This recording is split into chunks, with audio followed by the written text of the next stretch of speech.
Thanks very much.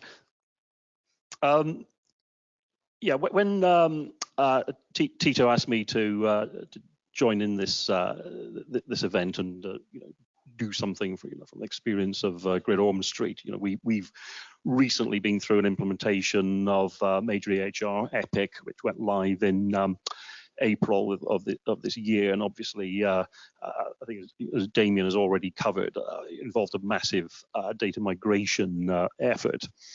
I thought, well, I'm not really sure what I'm going to bring to the party that the other contributors haven't, and then I thought, well, maybe one thing that's worth talking about is the data that you don't migrate. So I said, yeah, great, okay. So we put, sent the précis of what I talk about through, and so it ended up on the agenda, and I thought, well, I'm not sure this is quite right. The data that you don't migrate, because that's a little bit prosaic. It sounds like I'm talking about. Excuse me, can I just get my glass of water there? Dry throat already. It's almost like talking about the whole rather than the mint, if you see what I mean. So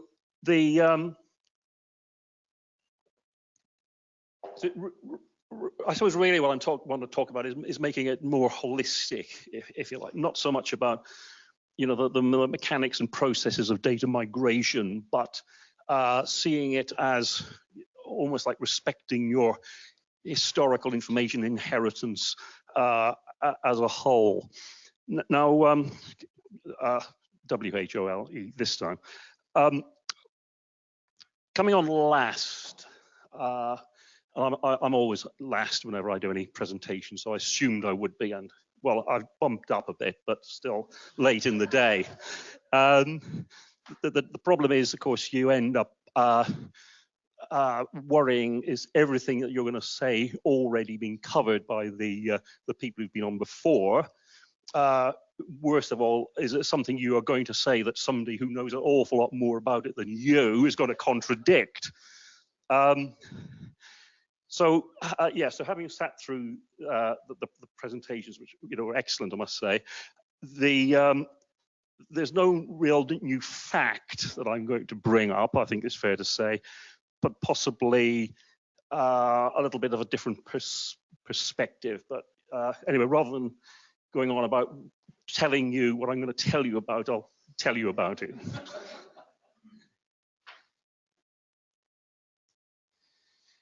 Starting at the bottom, if you like, what are the key elements of an EHR program? Okay, let's throw some in. Doesn't have to be. This isn't intended to be exclusive, complete, comprehensive, but this is all the stuff that you would, the standard program streams that you would need to take account of, and of course data migration. Now, who could quarrel with data migration being on that list? I mean, for goodness sake, I mean, the BCS holds seminars on the topic. People have written books about it. So that's an obvious one, isn't it? So to be controversialist, it's where are we? Nearly 3 o'clock, so we need to liven things up a bit, maybe. Oof. I've taken it out, so what I'm saying is that maybe data migration doesn't belong on the top level list. So, okay, are we leaving a hole there, or are we going to fill it with something else? And the something else is what I want to come on to next.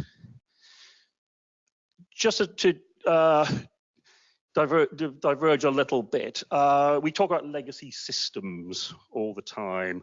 The legacy systems that we need to retire. I think it's got a whole box on the methodology. LD, is it legacy decommissioning?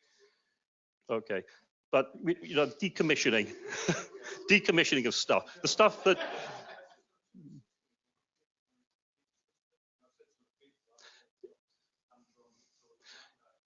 Hmm.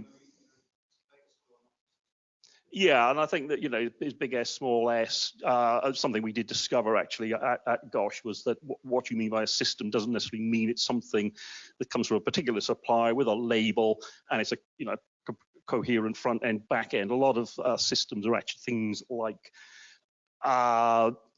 email groups and things like that. They're collections of documents on drives and things like that. So, but anyway, there are legacy systems that we want to get shot of, and we think about legacy data. So in other words, a match, legacy systems contain legacy data.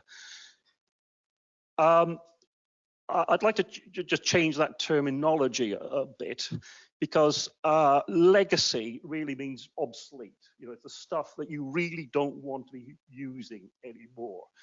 And I don't think that term and the connotations that apply to it are really appropriate for your legacy data. So cross that out. Historical information. Different thing altogether. Just because something is historical, old, doesn't mean it's irrelevant or lacking in value. Now, this will vary. Some things, appointments from 5 years ago may not be that important anymore, but other things will. Genetic information, for example, or cardiac surgery that was carried out, very early in life, things like that, all sort of things that are relevant to what happens later on the patient journey. So in that spirit, let's put into there information preservation. Now, I would have put historical information preservation, but it wouldn't fit. And you don't want things going over 2 lines, things like that. So think about it: historical information preservation. So looking in those terms, I would say data migration is just one technique amongst several. And I think it's probably worth just saying now that you could define data migration in fairly broad terms or narrow terms. I'm kind of thinking of it in terms of data migration into your core EHR system, your new shiny EHR. Now, you can actually migrate things to other places, but that's kind of what I mean by data migration in this context.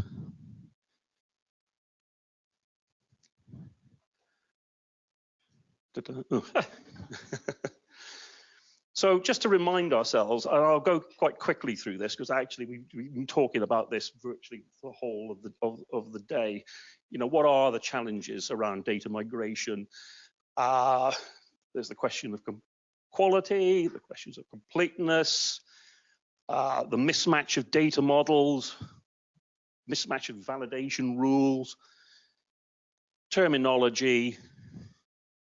Not just the terms are different, but the whole ontological structure is different.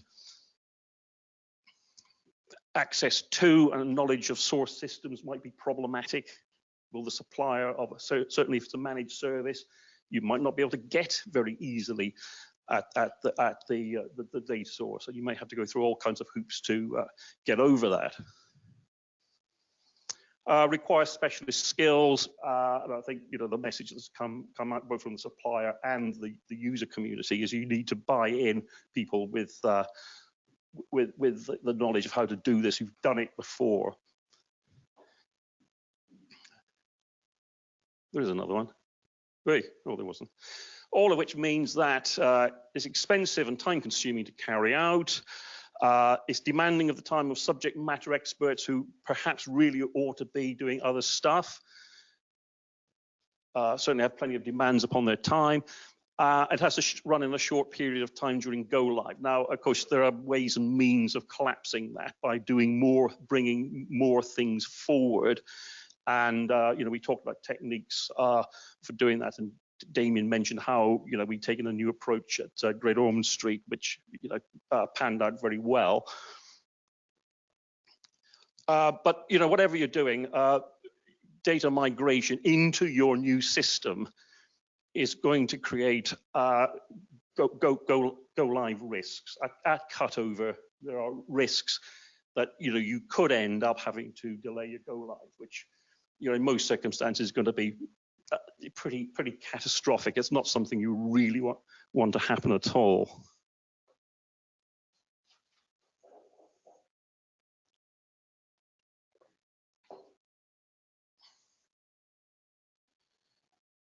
So again, to reiterate, minimize data migration. I think, Liam, this was very much a point you made. Don't migrate more than you have to, but you do have to maximize historical information preservation for the simple reason that there are a lot of people in your organization who will need this information for all kinds of purposes. And it's not just clinical, it could be managerial, legal, things like that.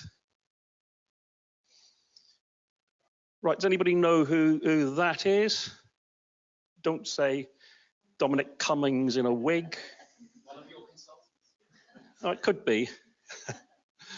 No, that's Maximilian Robespierre, who you may know from long half-forgotten days of GCSE history, or O-level history in my case. Was one of the leaders of he was one of the Jacobin Club, one of the leaders of the French Revolution. One of the things they did was to bring in a new calendar for the French Republican calendar, which nominated, I think it was 1791 or 2, became year one of the revolution. And I think something is, if you're getting into, a major EHR implementation, it takes on a bit of a revolutionary feel. You've got to enthuse people. You've got to get people into the mindset that everything is changing. Even if everything isn't changing, actually. So you can get a little bit carried away with this. And I think one of the things that happened at Great Ormond Street was we did get this year one-ism, if I can call it that. Maybe a little bit too much, especially when we were paying, on the question of what we were going to do with old data. It was like, all that's old stuff. Embrace the new. The old poor quality. It's all old hat. We might have to dig it out if we really have to. For the lawyers, we have to say we've got to dig it out. So, well, archive it. We'll stick it on. Archive the databases onto tape, and if you really need to knife and fork it out, somebody can spend 3 weeks doing it, and forget who's going to pay for that. As I say, that's something that we got a little bit carried away with, possibly. Don't want to put it any stronger than that, but essentially you've really got to know who your stakeholders are and engage with them. And these are quite, and also not just who they are, but why they need historical information and for what purpose. So here's a list. These are the key ones I think we came up with. Not necessarily in, doctors, obviously. Doctors always have to be first on the list. But I would say if you're talking about who are the most demanding of this, I'd possibly say the legal department, with clinical trials management not far behind. That's a bit of a surprising one. We tend to lump that all in with research, but actually it's quite different, because their requirement for old information is to fulfill audits, where the MHRA or various other people come in and say, we need to see, this trial was done however many years ago. We need to see every last detail of who did what when. And it doesn't happen that often, actually, but if it does, it can be quite bad news, because it can affect your accreditation as a research centre. Now, we're making a big player, like a number of others, of being a research hospital. We're not a hospital that does research anymore. We're a research hospital, which is a quite different thing. And if we were suddenly in, as acquiring, awarding ourselves that status, if you like, so it's not an official status. We suddenly, you're the quality of your research and your ability to do trials, which also affects your ability to bring in research funding, is deemed not quite right. It's not good news. Use cases. It's worth pointing out, I think, that for any particular stakeholder, their needs for these particular views, representations of historical data is not one-to-one. So to go through them, there's a lot of need just to see from a patient the list, if you like, of everything that happened throughout the life of that patient as a patient of your hospital, which may go back to birth. It may go before birth. There are in utero surgery is a thing, etc. Things to do with around pregnancy. Of course, genetic data goes right back to the very beginning. So that need, doctors need that very often, especially with kids with conditions that the genetics are very relevant to, and of course that is becoming applicable to more and more conditions as time goes on. Legal obviously want to know everything back to the year dot, and that ability just to see for a patient doesn't have to be terribly sophisticated, but at least all the events in the patient history are available. Clinical trials audit I referred to, but also there's a slight distinction here: pure research, the sort of thing I think I forgot what his name was from UCLH, Steve talked about. That you've got a research environment that you can pull huge amounts of aggregated data from. But there's also what we call service evaluation, and it's not. It's almost like research on the hoof. The ability to see what, if you've got a situation, especially in ICU, intensive care, is this something you've seen before? What did you do before? What were the outcomes of that? So in other words, it's something where you need. It's not necessarily like on the hoof on the ward, but it's the sort of thing that comes up in multidisciplinary meetings and stuff like that. What's the bigger picture around this? And that is sort of distinct from that, not least because that's usually anonymized, pseudonymized, whereas this may not be. So there's a whole lot of things there, a whole lot of people, and I'm sure that's not complete, because I'm sure there's a few yet to come out of the woodwork that we haven't found yet. And I think these use cases cover off most of them, but again, there's probably stuff that's I've missed there. So so what are you going to? I started off saying, data migration isn't everything, especially data migration into your new EHR system. A lot of challenges with that, apart from it's costly, it's risky. What else can you do? Well, okay, let's start with that. We'll migrate data into our EHR. That's got to be first on the list, I guess. I'll grant it that. I don't know if documentization is a real word, but I guess if it's used in the BCS event, I guess that gives it authority. So it is now. You may be implementing alongside your EHR system electronic content management systems, which in fact we did at Great Ormond Street. We put in the Highland on-base system, so ECM, document management, as systems used to call it, or you may have one already. Now, this is quite a powerful technique because obviously if you're changing your ECM, you want to move the documents in the old one into the new one, but actually creating documents from data is actually quite a good way of satisfying at least the patient history part of the picture that I outlined before. Not all of it, but so something that we are doing at GOSH at the moment is using the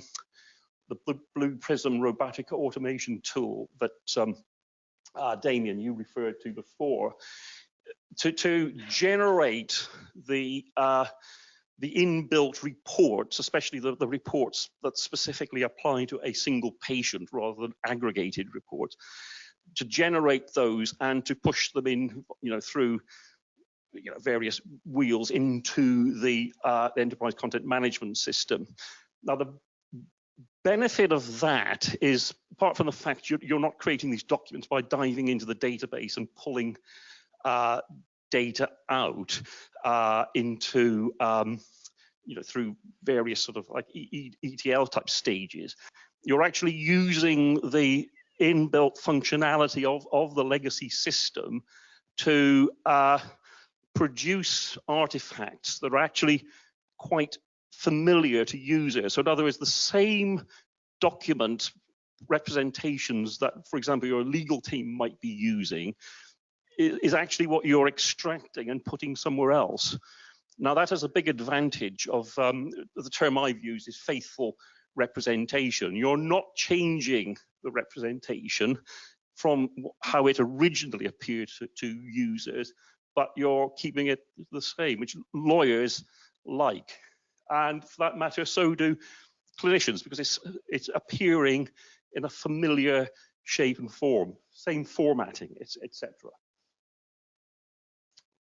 The migration staging data. Now, I think, again, this is something that both Damien and Andrew referred to, that what you're probably pulling, your starting point is a massively bigger data set than what actually goes into your EHR system at the end of the day.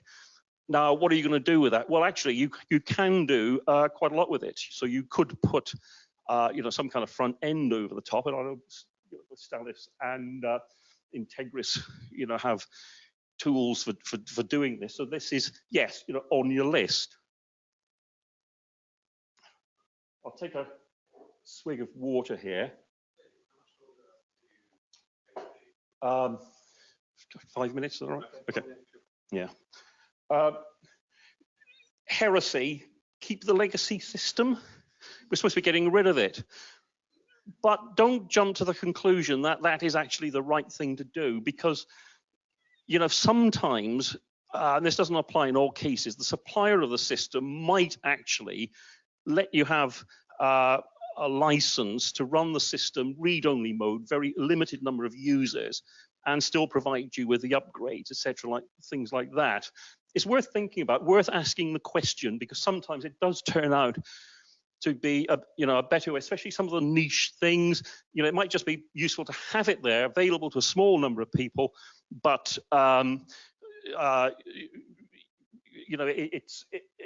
just because it sounds heretical within the greater scheme of things doesn't mean you shouldn't consider it. And similarly, you could just keep the legacy database. Be careful about that. You may not have licenses, you may not have access, you might have access to the source tables. Even if you have, you might not be able to make any sense of them, but it's a possibility. Historical information viewer, this is getting a bit more ambitious. I mean, do you want to put in a system that aggregates all that data? So in other words, we're talking about an online archive here, rather than stuff that's stuck away in the cupboard for in the expectation it'll never be used. Again, you could talk all day about that, but research information platform, similar but research orientated. UCLH are building their own. We actually got a system from a company called Iridia, which does a similar sort of thing. So it's very much orientated around pseudonymization, data sets for research, R tools and other stuff like that, the ability to build project workspaces.